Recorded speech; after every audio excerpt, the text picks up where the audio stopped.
opposed. Each will control 5 minutes. The chair now recognizes the gentleman from Maine. Thank you, Mr. Speaker, very much, and I thank you, Chairman Young, very much for this opportunity to be here. Mr. Speaker, Maine is vacation land, and everybody in the country and everybody on this floor should know that. In fact, Mr. Chairman, we put vacation land on our license plates just to make sure everybody knows that.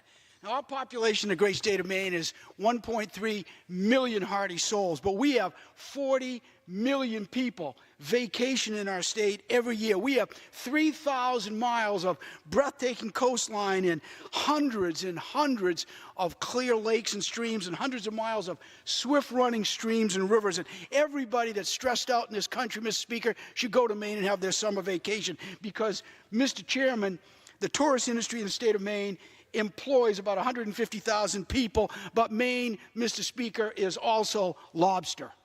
There isn't a person in this country that does not relate the great state of Maine to lobsters. Now, I know Mr.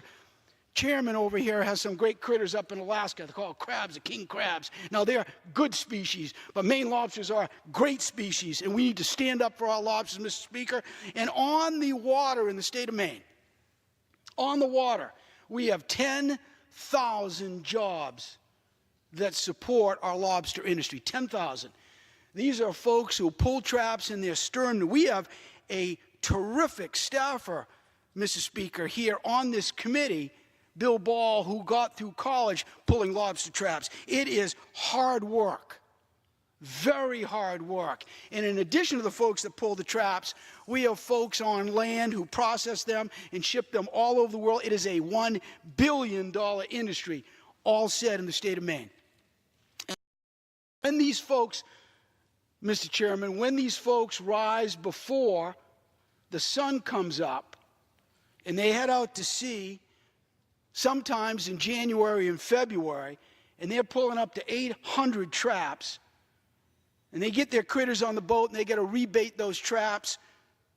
They got to keep their catch alive on the boat. They got to get them back to the dock. Then they got to get them to a processor and then to someone who's a dealer who packages these things and ships them all over the world. And every time in this process, I fear, Mr. Speaker, there are fees, federal, state, and maybe local fees that are charged to get that critter from the bottom of the cold Maine Ocean to the plate of hungry folks around the world. So my bill, Mr. Chairman, that I'm honored to bring up, my amendment, H.R. 200, requires NOAA, the National Oceanic Administration, do something very common sense. We want to make sure we have an inventory of all the fees that are charged to get this product to market, because our guys in the docks are coming up to me and our dealers and our processors saying, Bruce, why are you making it so hard for us? Government, Mr. Speaker, is supposed to make it easy for our families to live better lives and our small businesses.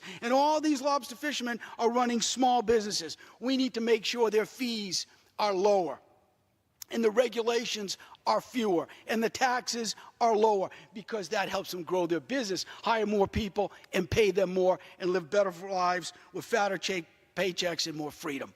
So I'm asking everybody, Mr. Speaker, and I am grateful, Mr. Chairman, for the opportunity to speak about H.R. 200. I'm asking every Republican and every Democrat in this chamber to do what is right, which is to inventory these fees, because once we find out what I think are going to be a one big boat, I'm going to come back to this body and ask to get rid of those fees.